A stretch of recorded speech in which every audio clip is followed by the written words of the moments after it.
Dios te bendiga grandemente. Aquí estoy con mi peluquero, el maestro Fran. Mándale un saludo a mis seguidores, Fran, ahí. Dios se le bendiga una vez más. Que la paz del Eterno sea con cada uno de ustedes. En el nombre poderoso de Jesús. Amén. Cada vez que yo vengo a mi peluquería, espérame, aquí es que yo me recorto. Siempre me gusta hacer preguntas.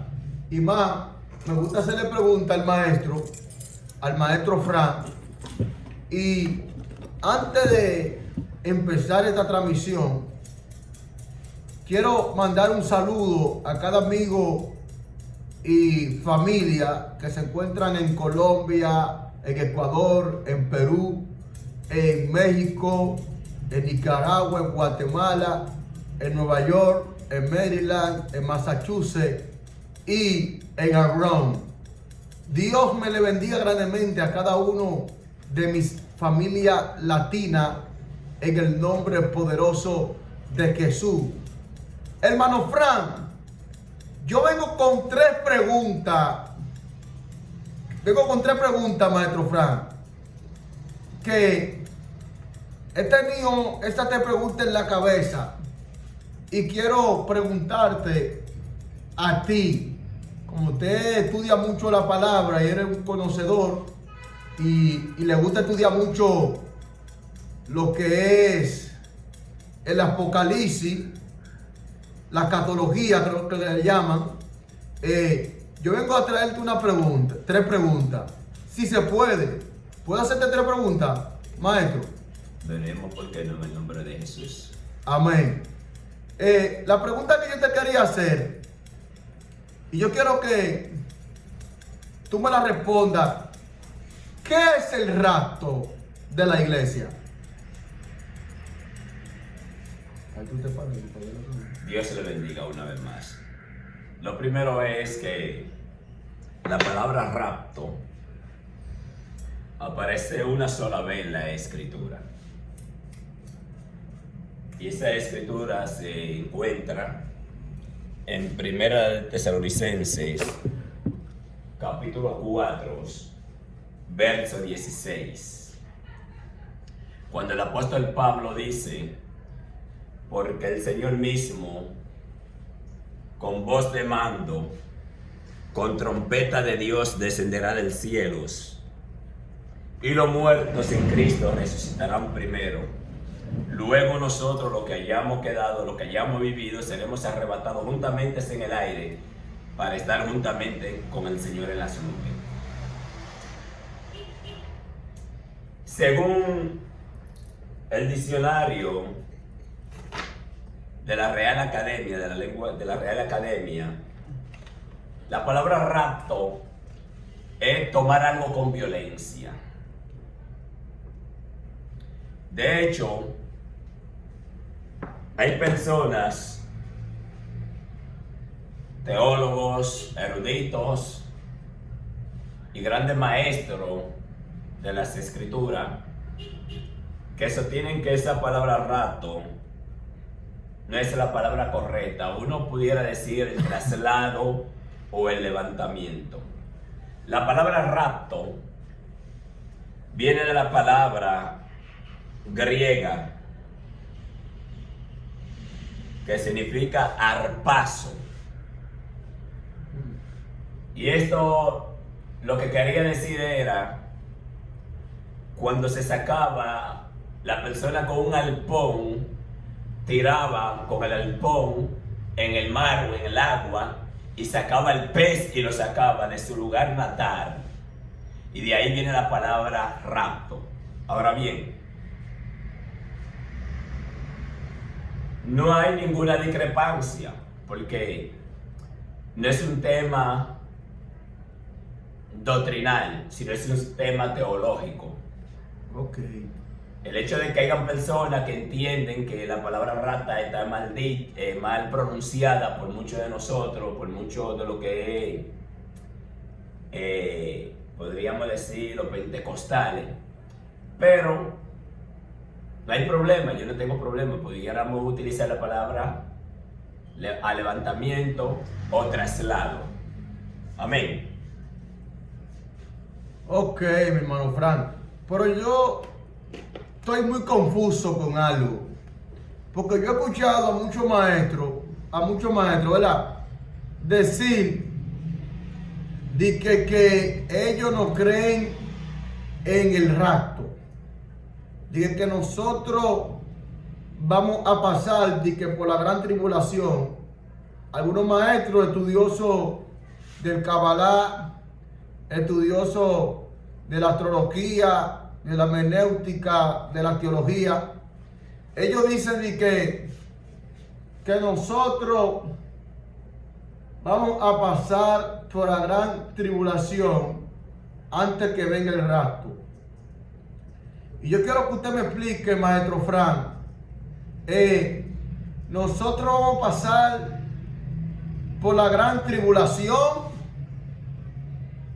o no vamos a pasar por la gran tribulación, o vamos a pasar por la gran tribulación antes que venga el rapto de la iglesia. Ok. Mira, uno para poder entender y explicar esa palabra o esa pregunta, tendríamos que irnos a... Hay cierta escuela y esta escuela sostiene 5 puntos, 5 pensamientos. Y en la medida que tú recibas la información de lo que te enseñen, en la misma medida es lo que tú vas a transmitir hacia adelante. Me explico. Si un maestro te enseña a ti, porque tiene cierto pensamiento, que no va a haber rato o levantamiento o traslado, al tú recibir esa información, porque fue lo que te inculcaron, lo que te enseñaron, eso es lo que tú vas a enseñar más hacia adelante. Por ejemplo, dentro de esa escuela de pensamiento, hay una que se llama preterista. Y los preteristas, que es una línea de pensamiento, entiende que todo lo que el Apocalipsis registra, el libro del Apocalipsis, ya se cumplió. En cierta parte, esa escuela tiene ciertas razones, en cierta parte, pero en su totalidad no es así. Aunque nosotros sabemos que hay algunos eventos que se han cumplido del Apocalipsis, pero no todo se ha cumplido, porque hay cosas que son para un futuro. Hay acontecimientos que son para el futuro, que todavía no se ha cumplido. Entonces, nosotros somos de la corriente pretribulacionista, que sostenemos que antes de manifestarse el anticristo, estamos en lo que es la última dispensación, que es la dispensación de la gracia. Y creemos que cuando la iglesia sea trasladada o sea levantada, la dispensación de la gracia termina con el comienzo de lo que es la gran tribulación. Porque está la tribulación y está la gran tribulación. Entonces, nosotros creemos que la iglesia no va a pasar por la gran tribulación. Tenemos texto bíblico para demostrarlo. Hay mucho texto bíblico que pudieran no demostrarlo. Creo, por ejemplo, déjenme decir en 1 Corintios, capítulo 1, verso 10, 2 Corintios, note esto. Porque usted me agarró de sorpresa.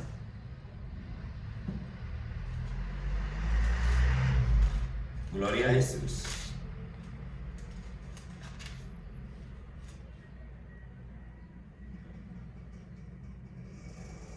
Oiga cómo dice, 1 Corintios, capítulo 1, verso 10, dice, el cual nos libró y nos libra en quien esperamos que aún nos librará de tan gran muerte. O sea, la gran tribulación no es más que juicio de Dios derramado sobre la tierra. Y tenemos que entender otro principio. Cuando usted se va al libro de Mateo, capítulo 24,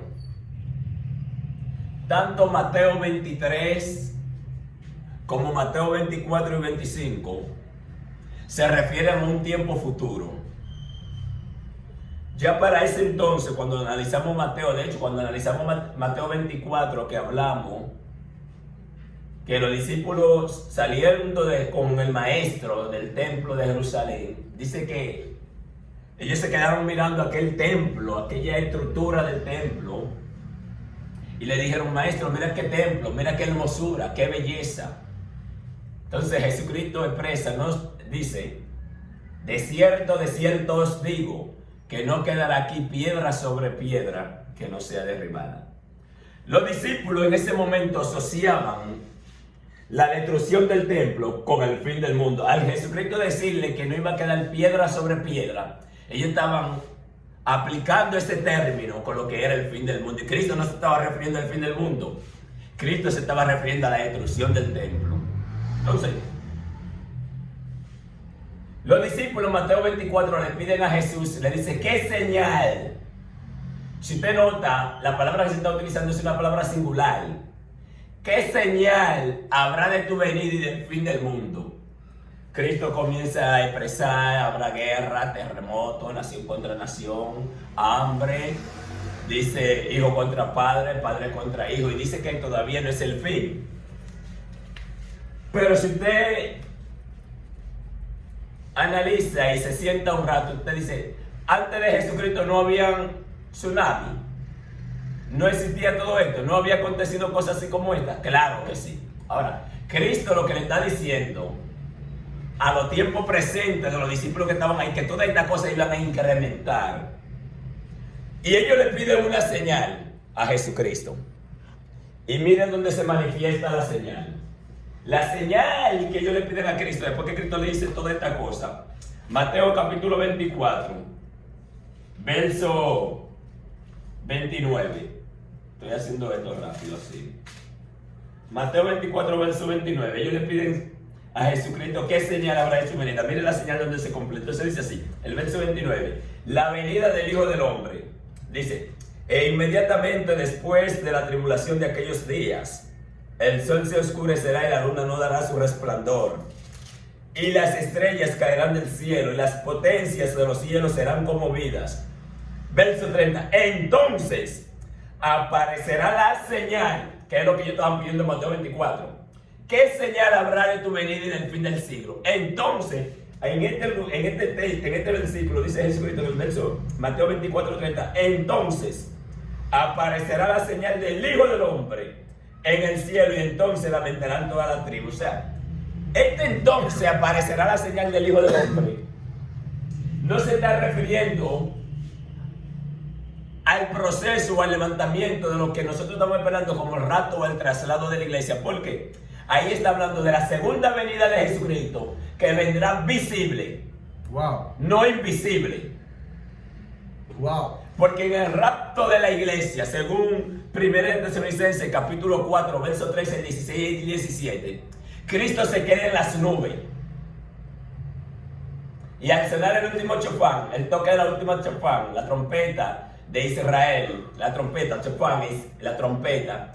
Al final de la última trompeta, entonces, todos los que estén viviendo una vida conforme a los estatutos y en el espíritu, una vida agradable a Dios, una vida sin contaminación, como dice el apóstol Pablo en Efesios capítulo 5, verso 25 al 33, cuando compara a la mujer con la iglesia, que dice que así mismo, marido, amar a vuestra mujer como Cristo amó a la iglesia.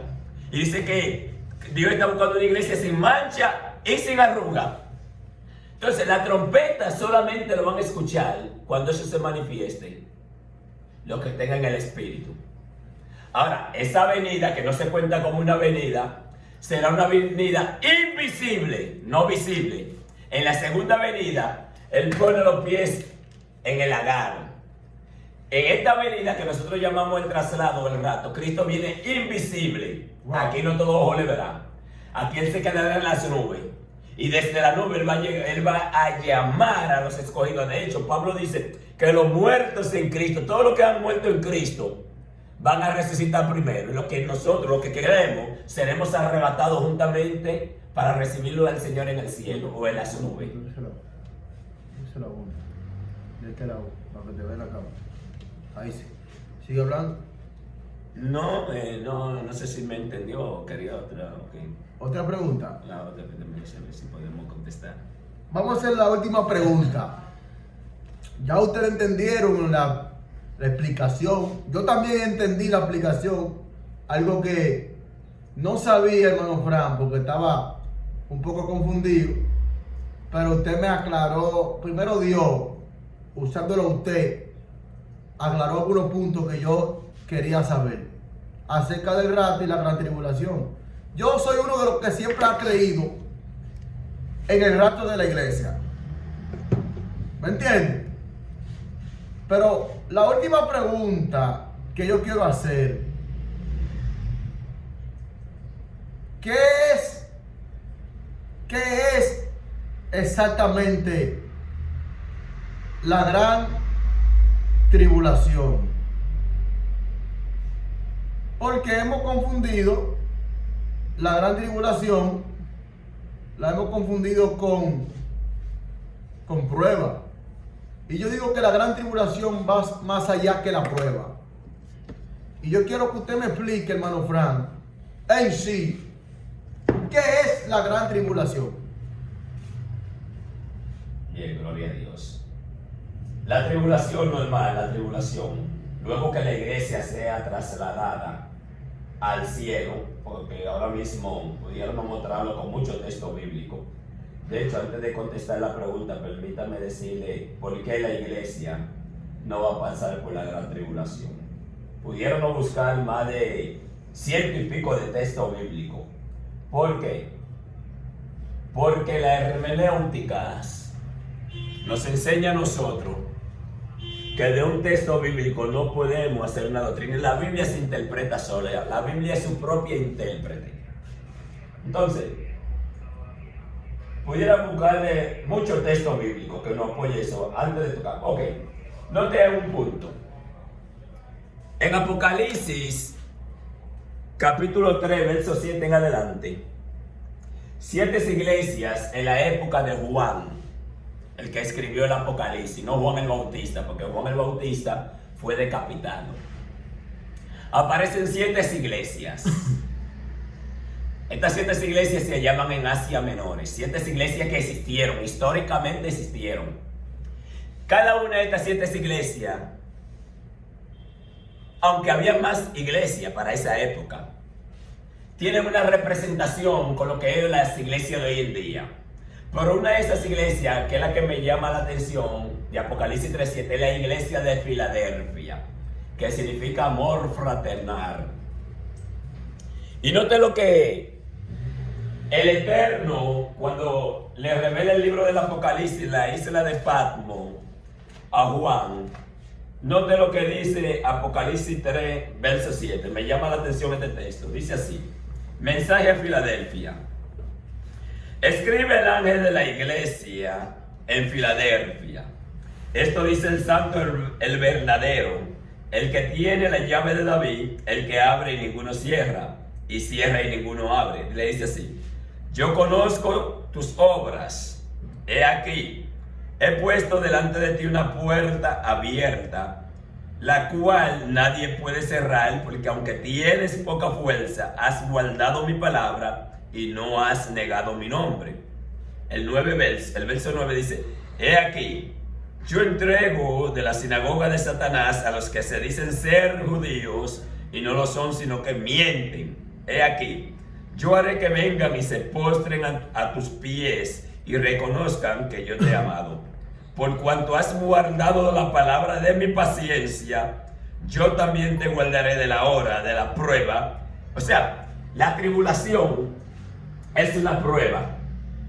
Y el Señor, hay promesa en la Biblia donde registra que Dios, cuando se manifieste, cuando la iglesia sea trasladada, esto es una prueba de ira de Dios sobre el mundo entero, pero Dios va a reservar la iglesia. ¿Cómo la va a reservar?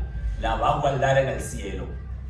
Antes de contestar su pregunta, recordémonos que cuando Dios libró a Noé en aquel entonces, se salvaron 8 personas: Noé, su esposa, sus 3 hijos y las 3 mujeres de los hijos de la esposa de Noé. Y en Mateo capítulo 24 en adelante a nosotros nos han enseñado algo.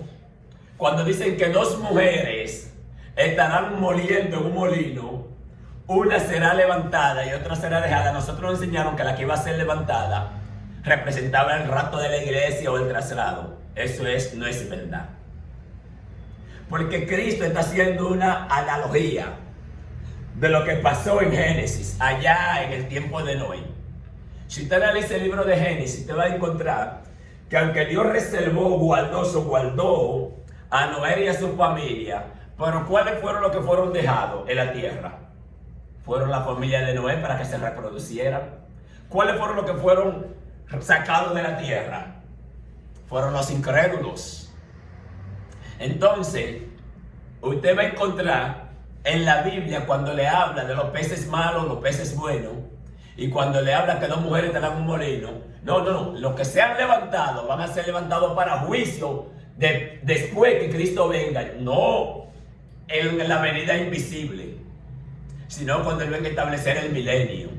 Ahora, los que se han dejado en la tierra, esos son los que van a entrar al milenio juntamente con Cristo y la iglesia. Tribulación. La tribulación comienza después que la iglesia se vaya. La gran tribulación es otra cosa, porque la gran tribulación es como una incrementación, es un aumento de cuando este personaje, el anticristo, se haga en el templo, ese templo donde se encuentra la mezquita, donde oran en el Islam, los musulmanes. Ahí hay una pared, atrás era donde estaba el templo, en el templo que fue destruido en el año 70 después de Cristo, la profecía que se dio, que otro principio que Mateo a veces ha sido tan mal interpretado, porque cuando hay un texto en Mateo 24, ahora mismo no tengo el versículo clave, cuando Jesucristo dijo, del lugar desolador, cuando dice, porque un pueblo del príncipe ha de venir y destruirá la ciudad. Los futuristas, uno de los pensamientos de la escuela futurista entiende que ya esto se cumplió. Sin embargo, cuando usted ve el sujeto de esa palabra, porque un pueblo de un príncipe vendrá y destruirá la ciudad, la palabra pueblo es el sujeto, porque el sujeto es de quien se habla en la primera persona. Entonces, aunque nosotros decimos, históricamente, hay historias demostradas, ahí está Fabio Josefo, un judío con un gran pensamiento y con una gran responsabilidad al escribir. De hecho, los romanos habían invertido mucho dinero en el templo. Y el propósito de Tito no era que se destruyera el templo, era simplemente saquear el templo. Pero había una profecía dada por el Eterno y había que cumplirse. Y te cuenta la historia que cuando fueron a saquear el templo, Tito se encontraba, porque había un problema. 5 emperadores habían pasado desde el año 65, 66, 67, 68, antes del 70, y todos esos emperadores, todos eran estériles. De hecho, el último emperador, uno de los emperadores fueron Nerón. Entonces,